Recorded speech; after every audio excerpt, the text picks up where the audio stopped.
Welcome to the Hope for Parents with Struggling Teens podcast. I'm Brandon Jaffe. Join us as we explore relationship and mental health issues by weeding out the trends in the mental health industry to uncover what truly works in improving our emotional well-being and relationships. At Inspired Resolutions Counseling, we specialize in providing interventions and resources for families with teens, focusing on topics such as teen mental health, parenting challenges, and family dynamics. This episode is a recording of the Hope for Parents with Struggling Teens group. The voices of the participants have been edited out for confidentiality purposes.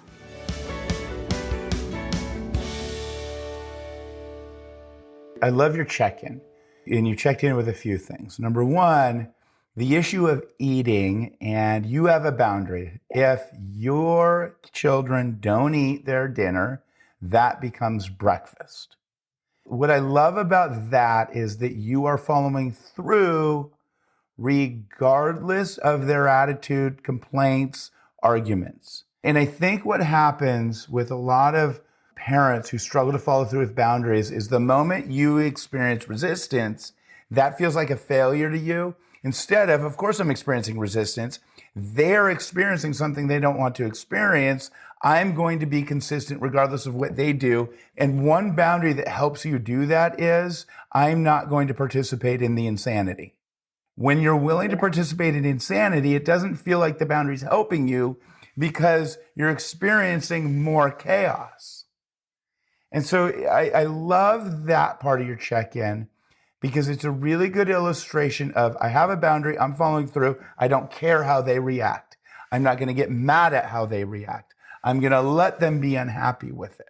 And I'm going to keep a cool, calm, collected way about me. Now, if that's not how you handled it, we're going to pretend like you did because I want to make the point that I want to make. My sense in your share is that that's what was going on.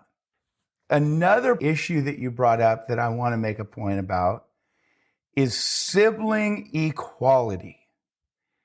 I believe with all of my heart that one of the worst messages that we can teach our children is equality. Because nothing's ever going to feel equal. And that's not some message that's going to help build relationship. It's not going to help build their desire to be a part of the family. I like what you shared. You had your 11-year-old complaining that the 4 and 5-year-old are not participating as much in cleaning up and chores.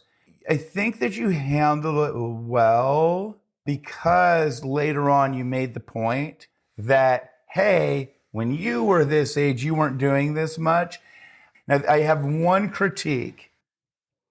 That's an insane conversation, and it's time to let our children know when what they're complaining about, we're not willing to talk about. I hear you, and I'm not okay with the fact that you just brought this up. You have just told me that a 4 and 5-year-old aren't participating like you are. I love you. And at another time when you're not complaining, I'm willing to talk about my expectations of you and my expectations of your siblings. But I don't like that you're bringing this to me with this attitude. There's this fine line that I don't always talk about. It is okay to be brutally honest and harsh with your kids. Do not yell. Do not put them down. Don't cross that line into unhealthy communication. Sometimes it's okay to let them know, I'm not happy with the fact that you're bringing this to me. I'm not happy with how you are discussing this with me. Now, the reason it's important that we respond by communicating, I'm not happy that you're bringing this inequality to me, is because the moment you introduce a message of, I'm willing to negotiate this with you, it becomes an unhealthy seed that you just planted in your family. I don't talk about equality. I will talk about my expectations of you with you. I will talk about my expectations with this person over here. I'll talk about my expectations separately with everybody. And I'm willing to hear feedback, but the way that you're bringing this to me isn't okay. Do you see the message? She's probably brought that up to you a million times. you were aware of it in a different light because of your intentions. Any feedback, you guys, before, because I only have one more point. When I work with people who have younger kids and the whole tattletaling issue, what do parents like to do with young kids when they tattletale? Figure out who's wrong. You want to figure out who's wrong and who's right. And that takes so much energy, and you can't trust anybody, and it just turns into more arguments, more resentment. I often work with parents, hey, what is the issue? And they'll say, well, the issue is somebody did this or that. I said, no, that's not the issue. What is the issue? And we'll go through this whole thing of what is the issue? No, that's not the issue. And let's say that they're arguing over, I don't know, football. The issue is the football. And so I'll tell parents, you can address the football that has no feelings and isn't going to get mad at you, or you can address two people who think they're right, are willing to manipulate, and are willing to finagle and don't see anything other than their experience. So who do you want to deal with? You want to deal with the football or the two siblings? And the parents, of course, say, well, I want to deal with the football. Great. So get the football out of the equation, because that's the issue. Tell that football, you're no longer going to cause a problem between my kids. Get out of here. And so it's mind-blowing, because I'm not saying that's going to make the children happy, but when you set that boundary, I'm not going to be the figure-outer. I'm going to remove as much chaos from my home as possible. You make much different decisions. And when that's your consistent response and boundary attitude, what happens is it reduces the chaos, it reduces the problems between the children. When you take on the attitude of, I'm going to navigate it and figure things out, you never really figure it out, and the chaos increases. And I've had parents go, well, that's not fair. I don't want my children to grow up thinking I don't care. I'm telling you, they're more likely to grow up thinking you don't care because they think you made the wrong decision while you were doing your investigation than just saying, hey, I remove the problems when you bring me tattletaling. She did something else that I really like. She made a point to her daughter about this situation. She did it in a fun, lighthearted, and creative way. So often, we make points to our kids with the serious tone. And in this case, it was, you know what? I do want to make a point, and I'm going to wait. So she did something that was good. She stayed patient. Later that night, God opened up an opportunity while playing cards. Say, hey, look what a good job the little ones did at cleaning. And then got to make the point, oh my gosh, do you know what you used to do at this age? Not only did you not clean, but I couldn't even get you out of my bed, or whatever it was that she said. She was able to, in a lighthearted, non-antagonistic way, throw in a point that she wanted to make. And I bet that point stayed because it wasn't insulting. It wasn't sarcastic. It wasn't during the moment of the crisis. And it wasn't, hey, I'm going to address the problem here. And so I think as parents, we need to look for opportunities to teach in kind of some incognito ways. Does that make sense? I'm not sure if you were doing this, but I suspect, and from what I'm hearing you say, there was two dynamics that made this work. And so what you said is that in order to deal with your child eating, you included him in planning meals, cooking meals, and I think that's something that families should just do automatically anyways. Cooking, cleaning, planning should be something that families take care of. There's this dynamic that's come into my sessions before where only mom thinks of all that stuff, gets burned out, and the family doesn't participate. So I like the idea of not just mom doing it, but mom, dad, siblings, everybody participating in the kitchen. It's healthy in so many ways. I like that you said when my child struggled to eat, I had him help in the kitchen. But I think there's another piece to it that worked. And it sounds like you might have also had the boundary of, if you don't want to eat what I made tonight, we can do better in the future, but I'm not giving in. I'm not going to go get you a toaster strudel tonight because you won't eat the dinner. It's just next time we can plan something. And that would be having a boundary, right? There's a different message of, I hear that you don't like this meal and I want to help you do something about it for the future. You still have this meal to eat tonight. Boundaries, problem solving, inclusion, conversation. I love all of that. That's different than, well, then you can make the food next time because you don't like this today. And okay, fine, go get whatever you want out of the fridge because I don't want to deal with the fact that you don't like this. So it's healthy boundary setting that works along with the teaching a skill set in the kitchen, along with as a family, and you get a say on the food that we plan, along with now you've got future skills and pride and participation. And I love the idea of critique it so that I know your taste buds. Okay, tell me what you would want different. I'm still not making you a different food. This is the food tonight. Continuing on the food issue, by the time your child's a teen, a part of a decision that I want you making is what resources am I willing to give without resentment? And it's interesting that, I hear so many parents say, I keep buying groceries that don't get eaten and they won't eat at home and they're eating out. And then when I kind of peel back the layers, it's like, well, how are they eating out? Well, they're using money and I got to buy. We have this really bizarre belief that we have to pay for food that we don't want to pay for if our children refuse to eat at home.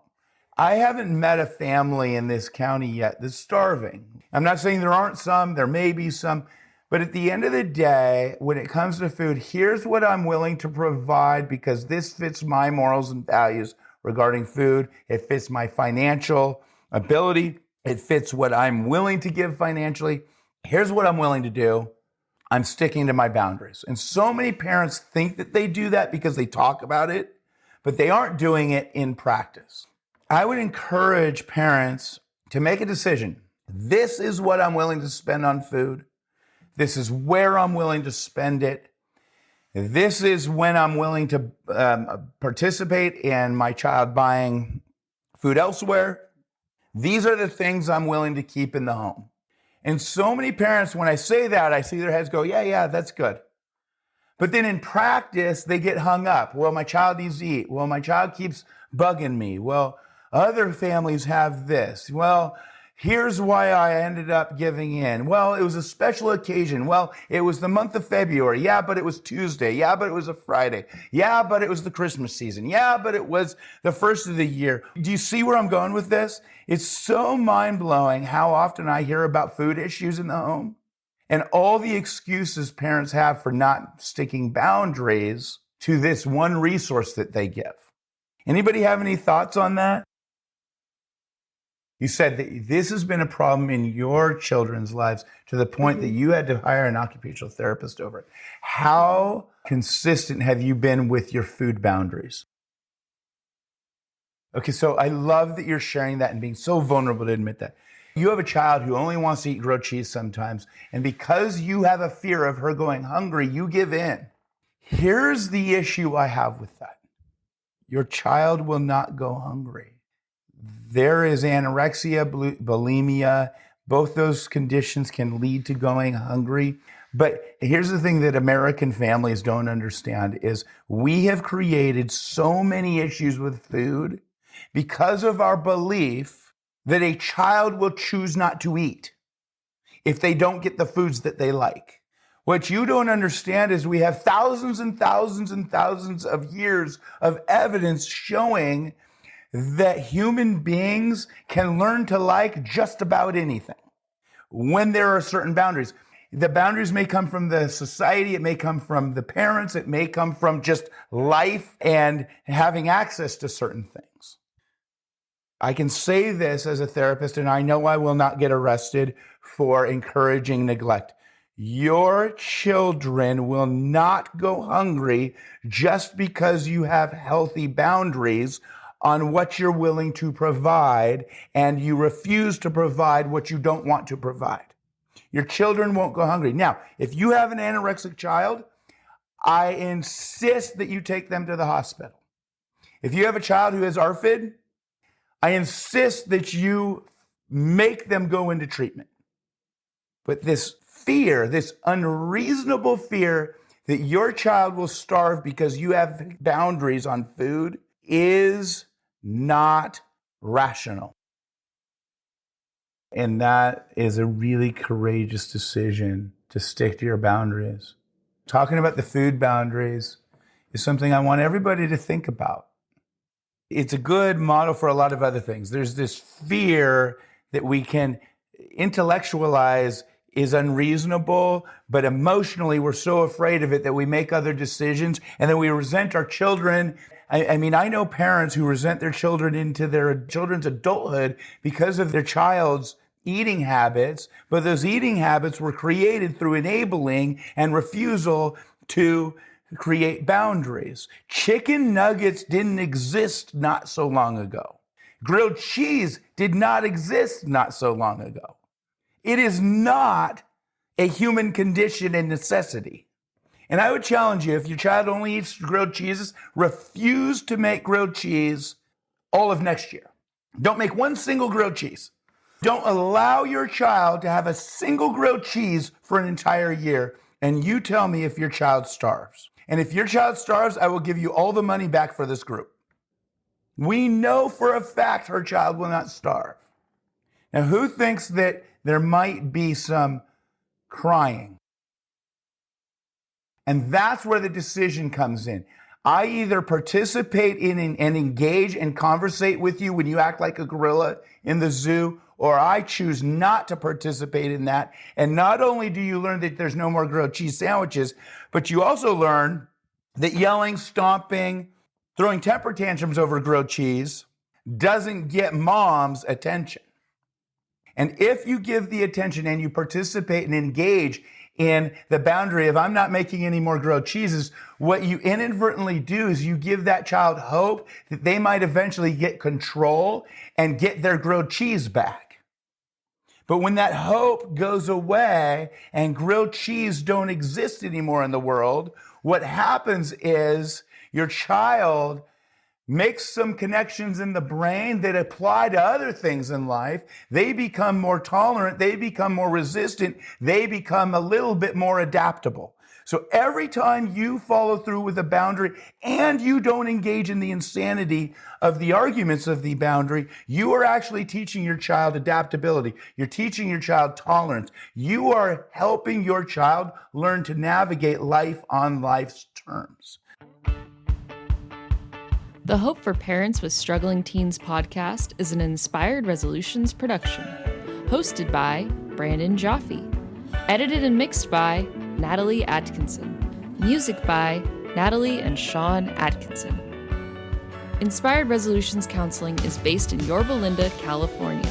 Whether you're interested in joining our group, seeking therapy services, or exploring more of our resources, you can find us on our website, Instagram, Facebook, or YouTube at Inspired Resolutions Counseling.